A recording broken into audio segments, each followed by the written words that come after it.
everybody, and welcome to the Round 7 podcast, Collingwood versus Carlton. I'm GETSOMENUTS. I'm filling in for the mighty T tonight in the host chair. With us, we are joined by the ever-present Magpie Girl. Hello, Magpie Girl. Hi, GETSOMENUTS, and welcome everybody. Yes, I believe you have a birthday today. Is that correct? Me? Yeah. Yeah, I think it shows me I'm 129 or something. Oh, happy birthday. It's not my birthday. Oh, it's not, okay. But thank you anyway. All right. And we also are joined from the enemy camp by Happy Dude. How are you, Happy Dude? Hello, everyone. Glad to have you on, mate. That's all right. I'm glad to be here, actually. Bit nervous. Don't know how well I'll be received, but that's fine. It's very brave of you, Happy Dude. Don't be nervous, mate. We get someone on from the opposition every week, and we treat you good most of the time. They get out alive. You'll be right. So, fair enough. Okay, so this week, obviously, we've got the Blues. Big game, rivalry round. Everyone's obviously looking forward to it. We have Vicky Park, who couldn't join us tonight. She has put together a little segment on the rivalry, and we're going to hear from Vicky Park right now. Collingwood Carlton rivalry. Very bitter, intensively competitive. And where did it begin and how far back does it go? Well, one of the issues, one of the sore points is they have 16 premierships. They've got one up on us there. They were formed in 1864. They about 28 years before we got going. So they've beaten us to a few things, to a few important statistics. The early competition or the early rivalry between the two clubs also has elements of class and, if you like, religious or sectarianism bias as part of it. The Carlton team were predominantly middle-class boys and Protestant, and we were very much the working class lads from Abbotsford and Collingwood, boys who worked in the boot factories and the breweries. There were also a lot of Irish Catholics amongst us. So there's been that kind of competition or that kind of antipathy between the clubs going back for well over a century. But we might jump through all that and jump up to the 1970s, because that was really when Carlton had the better of us. The 1970 grand final, the absolute horror of it. I was there that day as a very young girl, high up in the stands. There were 120,000 spectators. And half-time, the Pies are up by 44 points. Our coach was the much-revered Bobby Rose. Jesselenko took that mark on the shoulders of our ruckman, Graham Jerker Jenkins. And then at half-time, or just before half-time, Tuddy famously took out Peter McKenna in a friendly fire incident. And apparently, so the story goes, Barassi instructed the Carlton players at half-time to handball and play on at all costs. He brought the rover Ted Hopkins on for the second half, who kicked 4 goals, and the rest is history. The Blues got up by 10 points. Jump again to 1979, a wet and muddy day at the MCG. In the fourth quarter, around the 20-minute mark, Carlton were up by 4 points. Wayne Harmes kicked the ball into the forward pocket of the Blues, their scoring end. No one was nearby, so he chased down his own kick. And then, depending on which side you're on, the ball went over the boundary line by a metre, according to some Pies fans. And Wayne Harmes punched the ball back towards the goal. Ken Sheldon gathered and scored a goal. Blues got up by 10 points. Horrible. Wayne Harmes won the inaugural Norm Smith that day, and Alex Jesselenko was the last ever captain and playing coach to lead a team to a flag. 1981, another Carlton victory by 20 points. I'm just going to skip over that. I can barely remember it, such as the pain inflicted by the Blues on us through that period. But let's go to the more recent history. I think we've had the upper hand. We've been the much more successful team on and off the field. We delight in seeing the Blues pick up some of our cast-offs. CEOs, coaches, players, sports scientists. Now we can call them Collingwood Light or Carlton Wood. But I think, and many of us think, we have recruited better, despite not having had access to the high draft picks that the Blues have had. I think we feel a bit morally superior. Our salary cap, we haven't cheated. We didn't go through the rorting of the early 2000s. We haven't had the dubious business reputations of the past presidents of the Carlton Club. Did I just say that? So the rivalry continues, and for 2 games each year, it often turns out that one wins, we win one, Carlton wins one. They're pretty good games. In fact, they're always fantastic games, and the fans all turn out, and we're often never outnumbered, but there's often almost equal numbers of Blues fans to us Pies fans on those days. So, like many Pies fans, I think I'd like to conclude with a comment that, and I'm sure many on the big footy community would agree with me, that I'll die happy if I live to see the day when we can defeat the Blues in a grand final. Bring it on.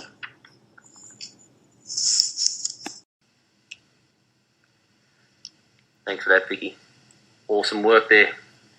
Too bad she couldn't come on tonight. She had other commitments, but would have been good to have her on. But we've heard from her there, so that's good. Okay, let's jump straight into the Anzac Day clash and talk about last week and the awesome victory from the Magpies.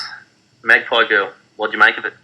Oh, look, I was blown away by it, actually. I, like everybody else watching that first quarter, you just thought, oh my God.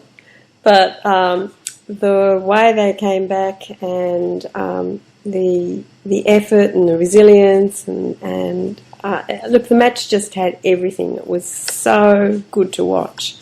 And, we were lucky, we were the victors, but it was just everything you could have possibly asked for.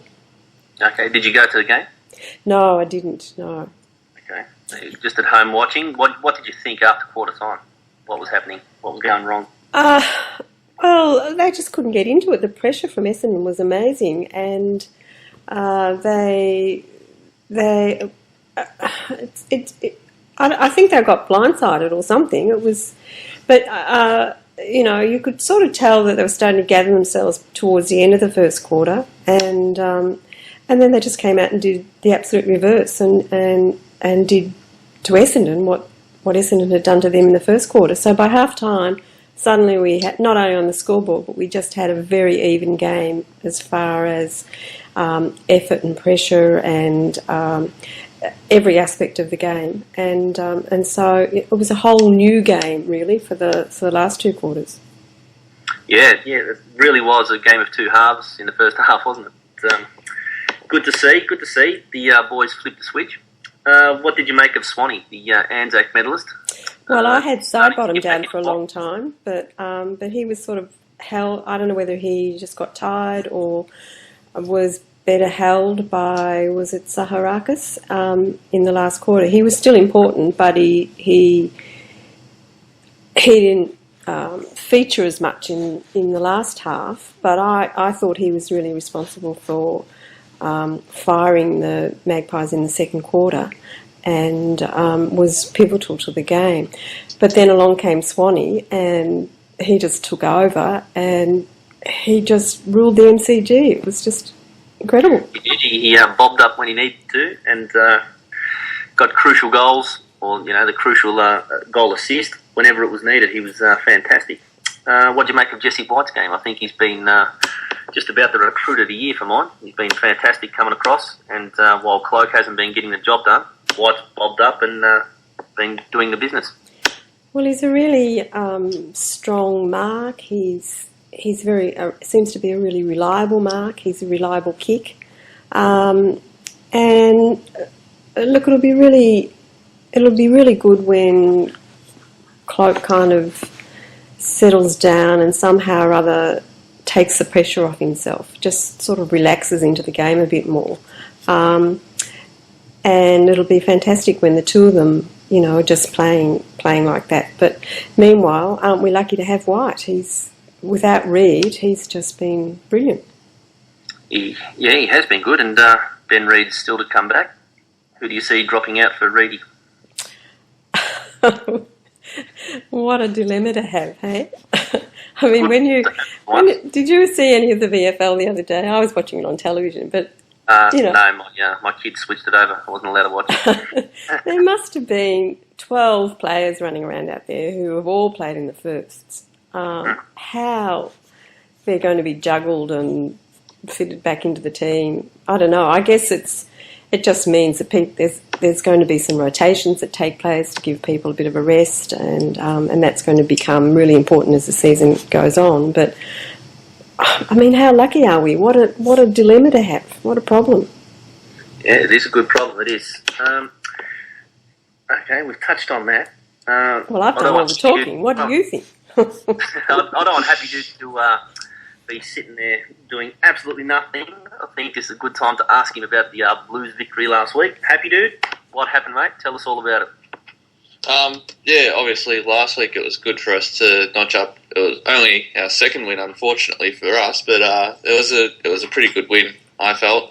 Started off strongly, kicked the first 4 goals, and West Coast sort of settled themselves and kicked the next 4 before the end of the first quarter. After that, it was a bit tight throughout the rest of the game. West Coast tried to pull away a bit at the start of the last quarter. I honestly thought that we were going to go down by 5, 6, maybe even 7 goals early in the last quarter, and West Coast started to kick away. Thankfully for us, for probably the second or third time this season, our players decided to show a bit of fight and really stick it out to the end, and we kicked the last 5 goals in 8 minutes, I think, to snag the 3-point win. It was good for us to see Murphy step it up over the last 2 weeks, especially this week after copping all that criticism in the media. Obviously, the one you guys don't really want to hear me mention, DThomas is getting better for us as every week goes by, which is good to see, because you don't want to see a player.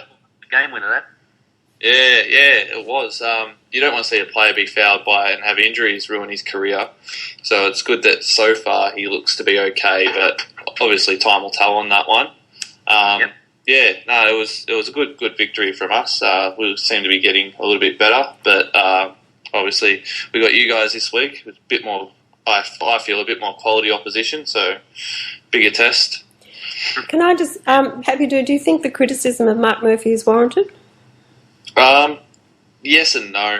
A lot of it is he doesn't look to be that strong leader that gets real vocal and directs people around, and he sort of when he copped a lot of the criticism, it looks like he took it to heart and went a bit quiet, and then copped even more criticism because of that, which was a bit deserved. But then everyone going out the way saying, he's one of the worst captain in the AFL and all that. I think that was a bit harsh levelled at him, because it's his second season as captain, and he's going in taking over from a group that really has had no strong leadership outside of Judd and Simpson being senior players. So he hasn't really been guided from the day he was drafted to be a really big leader.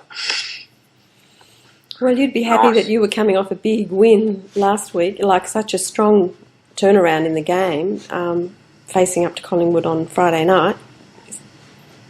That makes me feel a little bit better going into the Collingwood game. The thing I love about playing big rivals, Collingwood, Richmond and Essendon, is form doesn't seem to matter as much.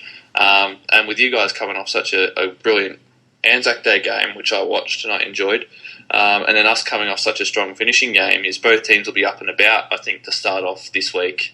And it'll be a red-hot contest from the first bounce, which I think it'll be very good to see, rather than having one team be flat and dominated from the start of the game. That might not happen this time, and I'll be happy to see if they can carry over that fight that we finished against West Coast with.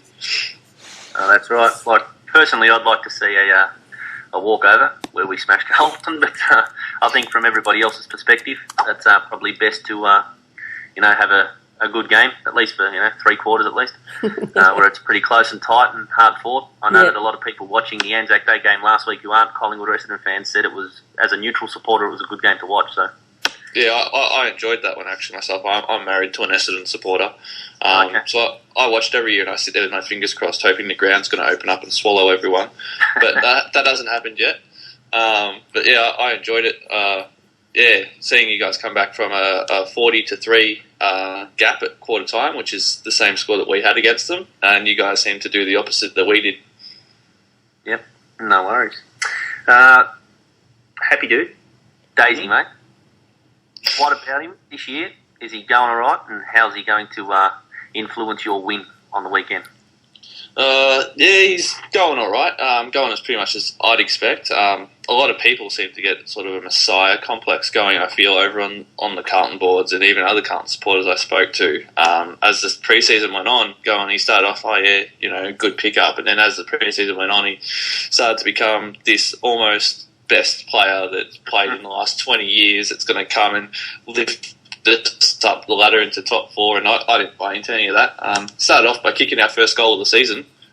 When that ball bounced through, the roar from the crowd was actually pretty big, and I thought, we've already accepted him. But since then he's been going pretty much as I'd expect someone who's come back from a long stint on the sidelines. He's slowly getting better every week. Looks not to be hampered so much by his injury. I'm hoping he can get back to his best and come good, but obviously time will tell. Played a brilliant game last week, so I hope he can really bring it up to his old club this week. No worries. And Magpie Girl, you going to boo him? No, I'm not into booing.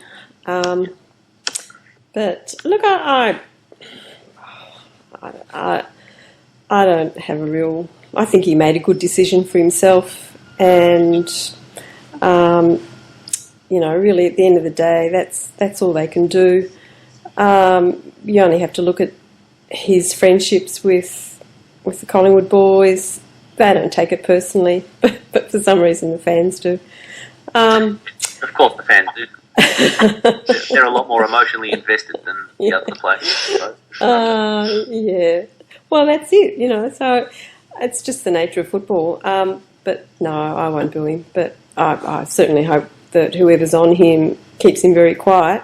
I don't know, who would play on him? Hard to say.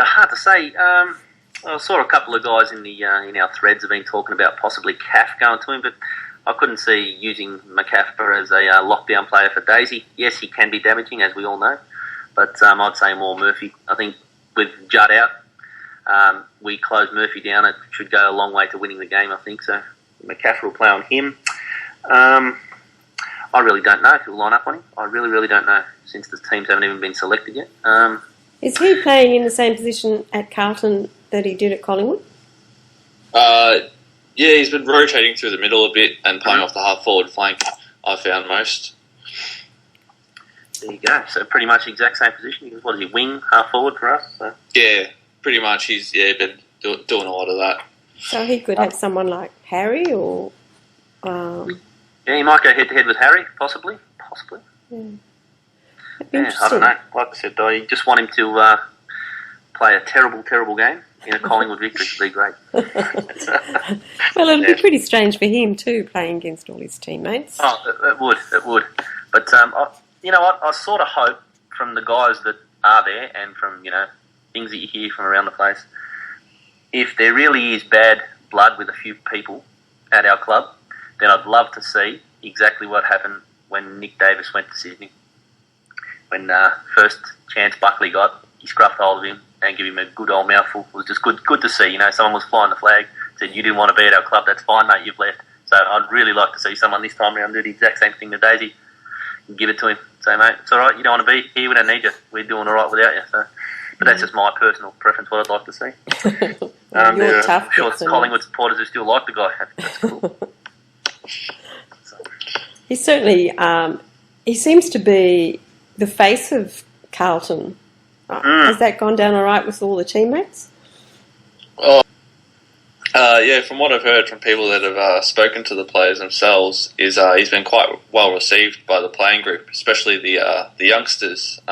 He's a bit outspoken himself. Might have seen in the news previously that most of our players are introverted and quite quiet. So bringing in someone like him that's a bit more vocal has really helped out a few of the youngsters as well, with giving them some tips. One of the players that I heard about that's really gotten along with him since arriving at the club is Dylan Buckley, and he's helped out Dylan Buckley a lot, apparently, I heard, before he got lifted up to the seniors to have that crack against Richmond. So, it's personally, to me, putting him on the face of the club has irked me a little bit, because he's only just come across. He hadn't even played a game for us, and he's everywhere. But the players themselves seem to have received him quite well. They sort of did the same with Judd, though, didn't they? Yeah, but at that was two different times. Like when Judd came across, we were down the bottom, just crap, real, coming off years of disappointment. DThomas comes across. We won a final last year against Richmond, so it's not really the same ladder position. We played finals, I think, 5 out of the last 6 years, or 4 out of the last 5 years, something like that. So, 2 different positions, I feel. Yeah, and well, the funny thing for me, like being a Collingwood supporter, I find it ironic that the last 2 years, Carlton's "I am Carlton" slogan has pictured former Collingwood people that have just come straight across in Mick Malthouse and DThomas. So, just on down with your supporters. They're aren't they called Collingwood Life? Really, I know a few people that have that. That's driving them absolutely nuts. I know some people that couldn't care less. So that really depends on who you talk to. No worries. All right. Well, this upcoming week, Magpie Girl, what's going to happen for the Maggies and how we're going to win? Oh, gosh. Well, if we played like we did in the second half for 3 quarters, the last 3 quarters of last week, then they won't stand a chance. Fair enough. I think it's really good to see some real cohesion in the team. There's rhythm. They're running well. They're starting to back each other up. I think they're really. You can just see the growth over the last 6 weeks, and there's a confidence there that that everyone's kind of on the same page, and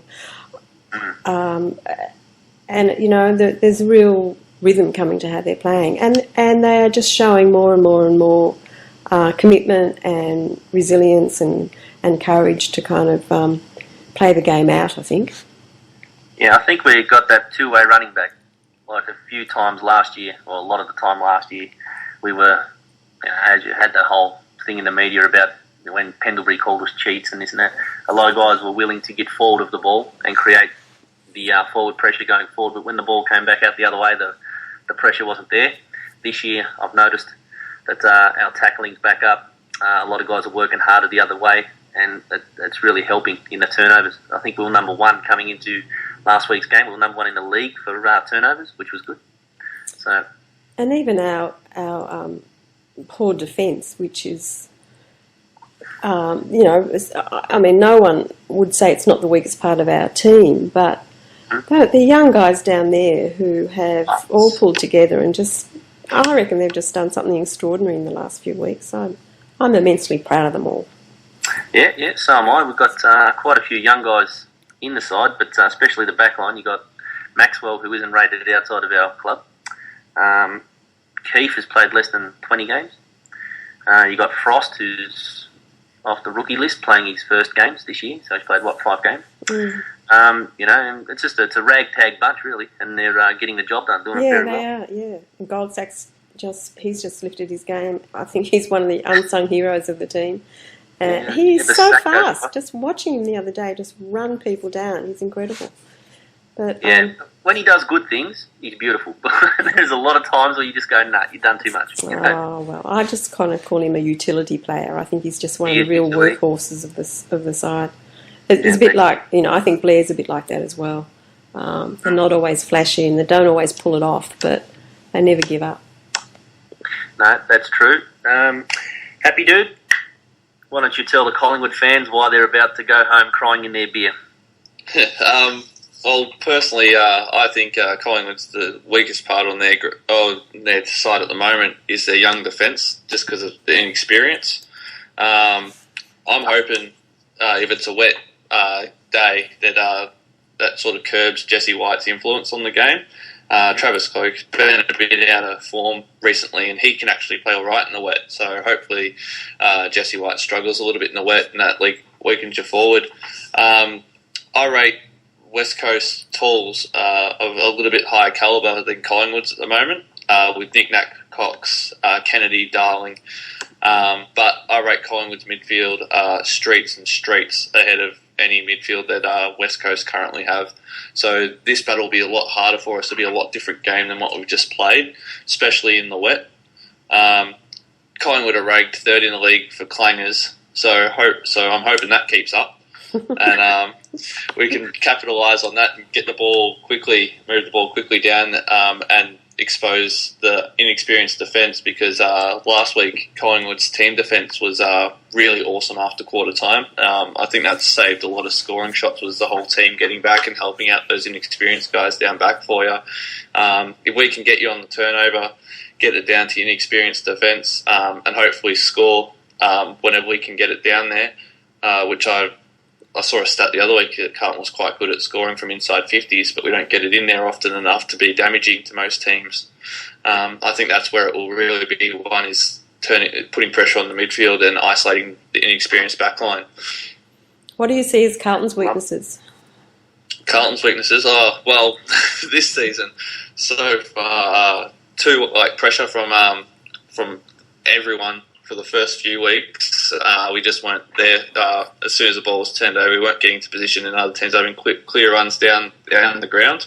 Jamison's been playing all right, and so has Reid been down back. So key forwards haven't really been too damaging against us, but all those small forwards, like your Jamie Elliott, will come in, and I reckon he's a potential to kick another 5 goals against us. We haven't been too good at shutting down the small forwards.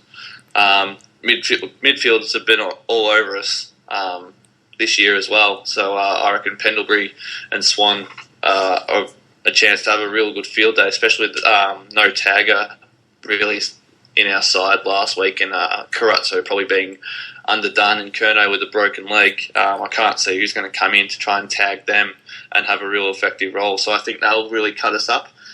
Speed running from the midfield, pressure from the midfield, and getting it back into our backline onto one-on-one contests, I think is going to be your real ticket to beat us this time.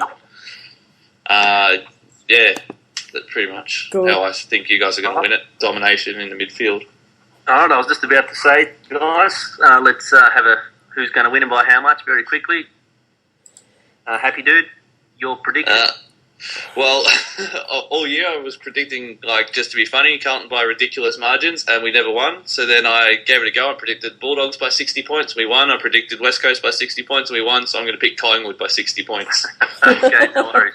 No worries. Then Magpie Girl? I'll go for Magpies by 17.